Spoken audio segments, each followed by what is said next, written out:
हिमाचल प्रदेश में आखिर चल क्या रहा है? विक्रमादित्य सिंह पहले मंत्री पद से इस्तीफे का ऐलान कर देते हैं, फिर जब इस्तीफा मंजूर नहीं होता तो कहते हैं कि मैं इसके लिए दबाव नहीं डालूंगा। उनकी मां और हिमाचल कांग्रेस चीफ प्रतिभा सिंह कह देती हैं कि आलाकमान के सामने जो दिक्कतें रखी गई थी उनको पहले ही सुलझा लिया गया होता तो ये नौबत नहीं आती। खैर, कांग्रेस अब हिमाचल में अपनी सरकार को बचाने की पूरी कोशिश में दिख रही है। इस बीच कांग्रेस के 6 बागी विधायकों को विधानसभा की सदस्यता के लिए अयोग्य घोषित कर दिया गया है। अब सवाल ये है कि इसका विधानसभा के संख्या बल और बहुमत के आंकड़े पर क्या असर पड़ेगा? क्या फिलहाल कांग्रेस अपनी सरकार बचाने की हालत में है? चलिए हर बड़ी बात को टटोल लेते हैं। मैं इस सरकार से एक मंत्री के रूप में इस्तीफा दे रहा हूं, जो मैंने निर्णय लिया है। कांग्रेस से सरकार गिर रही है। ये फैसला किया है, आगे से एक होकर लोकसभा का चुनाव लड़ेंगे और पार्टी को यहाँ से जिता के भेजेंगे। सबसे पहले ये जान लीजिए कि हिमाचल प्रदेश का मौजूदा सियासी संकट तब खुलकर सामने आ गया जब पर्याप्त संख्या बल होते हुए भी कांग्रेस यहाँ से राज्यसभा की सीट हार गई। उस वक्त कागजों पर कांग्रेस के पास हिमाचल प्रदेश की कुल 68 विधानसभा सीटों में से 40 थीं, 25 सीटें बीजेपी के पास थीं और 3 सीटों पर निर्दलियों का कब्जा था।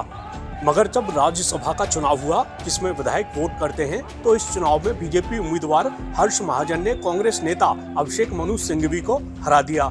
ये सब हुआ क्रॉस वोटिंग की वजह से, यानी कांग्रेस के खेमे के बागी विधायकों ने बीजेपी उम्मीदवार के समर्थन में वोटिंग कर दी।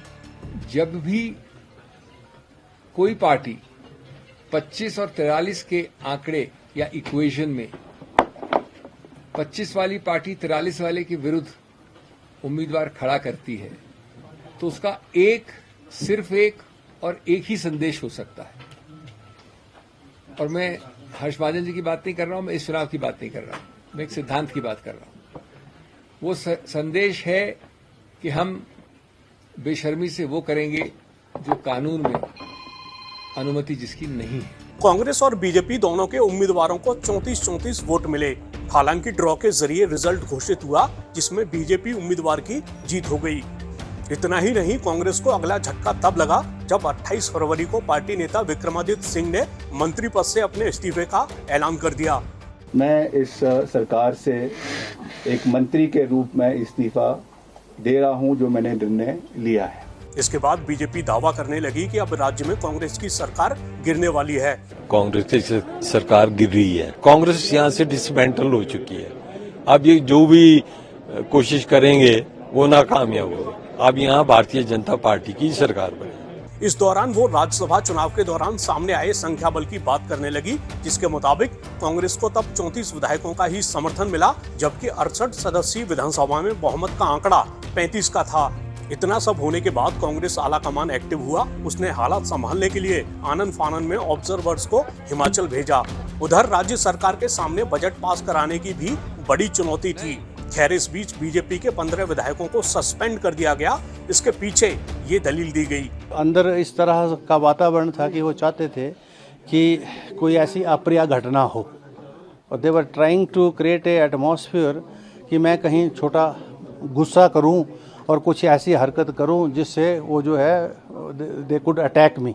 मैं सिर्फ इतना ही कहना चाहता हूं कि हमको पहले से मालूम था कि कांग्रेस के पास बहुमत नहीं है। अब जब बहुमत नहीं है तो उनकी परिस्थिति ऐसी नहीं है कि बजट को पारित कर सके। उसके लिए एक ही तरीका उन्होंने निकाला कि भाजपा के विधायकों को सस्पेंड करो, और विधायकों को सस्पेंड बेवजह किया गया। 28 फरवरी को ही शाम होते होते विक्रमादित्य सिंह के सुर नरम मालूम पड़े। इस दौरान उन्होंने ये बयान दिया। ऑब्जर्वर्स के साथ जो वर्तमान परिस्थितियां बनी हुई है उसके बारे में उनको जानकारी दी है, इसलिए जब तक इसका निर्णय नहीं लिया जाता तब तक मैं अपनी रेजिग्नेशन को प्रेस नहीं करूंगा, और फाइनल आउटकम जो है वो आने वाले समय में लिया जाए। हालांकि प्रतिभा सिंह ने जो बयान दिया उससे आलाकमान की भूमिका पर सवाल उठ गया। देखिए, आप सब जानते हैं कि कुछ बातें जब से सरकार बनी है ठीक नहीं चल रही थी, तो हमने ये बार बार अपने हाईकमान के पास भी और ये बात उनके ध्यानार्थ भी लाई, और हम चाहते थे कि वो बैठकर रेजोल्यूशन इसका निकालते, उनको भी बुलाते, हमें भी बुलाते, और इस बात का सोल्यूशन निकालकर आज हम इस स्थिति पे ना पहुंचते। अब 1 साल से ऊपर हो चुका है, इन्होंने कोई निर्णय नहीं लिया, कोई फैसला नहीं लिया, जिसकी वजह से आज हम इन चीजों का सामना कर रहे हैं। खैर 29 फरवरी को कांग्रेस के 6 बागी विधायकों को हिमाचल विधानसभा की सदस्यता के लिए अयोग्य घोषित कर दिया गया। They had defied the whip and they have attracted the provisions of the anti-defection law, and my the judgment part is, and you can ask further questions also. Consequently, after this, I hold that the respondents have incurred disqualification under para 2, 1, clause 1, subclause A of the 10th schedule, and therefore I hold and declare that respondent number 126 ceased to be member of Himachal Pradesh Legislative Assembly with immediate effects. ऐसे में अगर BJP के suspend हुए 15 विधायकों को भी गिन लिया जाए तो विधानसभा का कुल संख्या बल 62 हो जाता है और बहुमत का आंकड़ा 32।